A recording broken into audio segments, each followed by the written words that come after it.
лет с 8, с 7, когда я проводила выходные дни, начинала проводить выходные дни у Карфавашки своего в мастерской, филигранщик Устабаша Айдар Асанов.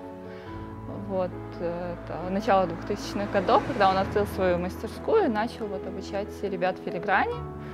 Ну и меня тогда не обучали, конечно же, но я очень много времени проводила там и наблюдала за всеми этими чудесами на тот момент, наверное. И кроме того, что наблюдала, слушала.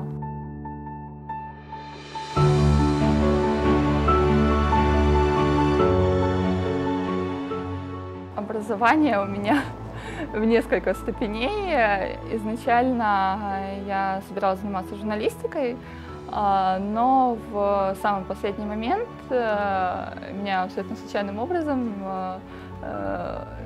занесло на философский факультет. Я получила образование философского факультета культурологии, и параллельно получала образование искусствоведа. Училась и в Киеве, и во Львове.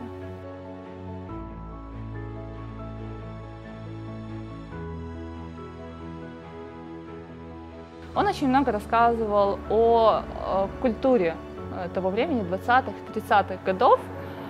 И он так об этом рассказывал очень просто, естественно, знаете, что обычная крымско-татарская рубашка — это не какой-то элемент какой-то театральности для фотографий, а просто естественная часть жизни. То есть люди просыпались, надевали крымско-татарскую рубашку, надевали крымско-татарские украшения, они шли, разговаривали на крымско-татарском языке, у них все какие-то элементы идентичности у них были крымско-татарскими, и это было естественно.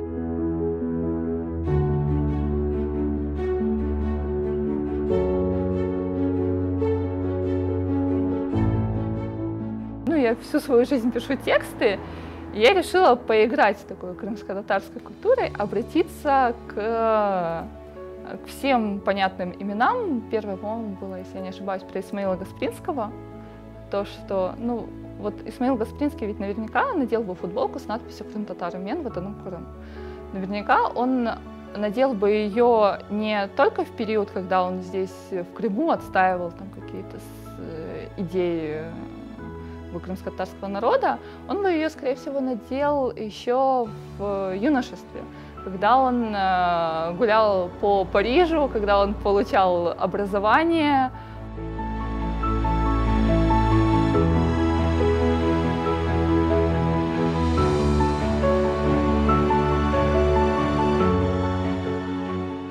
У меня, наверное, получился такой естественный симбиоз этой культуры, которую я впитывала все свое детство, всю свою юность, крымско-татарской культуры, и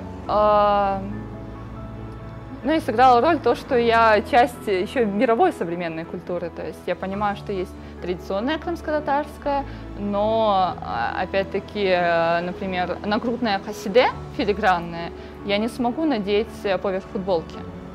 Это будет, даже моветон, наверное, не то, что непонятно, это будет моветон. Но хотелось надеть что-то, что будет стильно, интересно. Урбан — это в то же время еще и урбанистика, это какая-то городская среда, это городской стиль. И даже стилизованные хасиде, они могут стать частью обычного ежедневного образа, они не мешают, они не простые, они не утяжеляют внешний вид.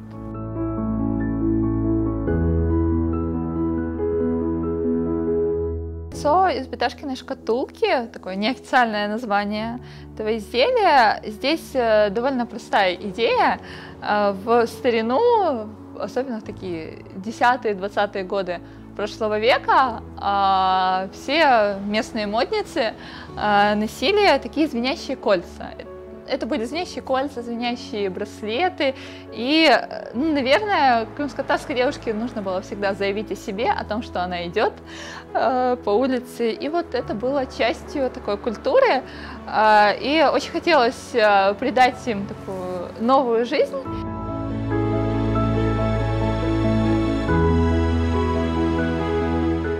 Моя мечта, наверное, в контексте работы, в контексте филиграни, урбана, это вот слоган, который видит каждый, кто заходит на сайт Синон Урбан, Crimean Tatar Style is the New Black. Мне кажется, крымско-татарская культура, крымско-татарский стиль абсолютно заслуженно может стать частью крымско-татарской культуры и стать не каким-то там наследием, которое нужно возрождать, которое нужно реанимировать, а полноценным, конкурентоспособным продуктом. Мне хочется, чтобы вот сильные мира сего в сфере искусства мирового видели работы крымско-татарских мастеров, и для них это был эффект вау.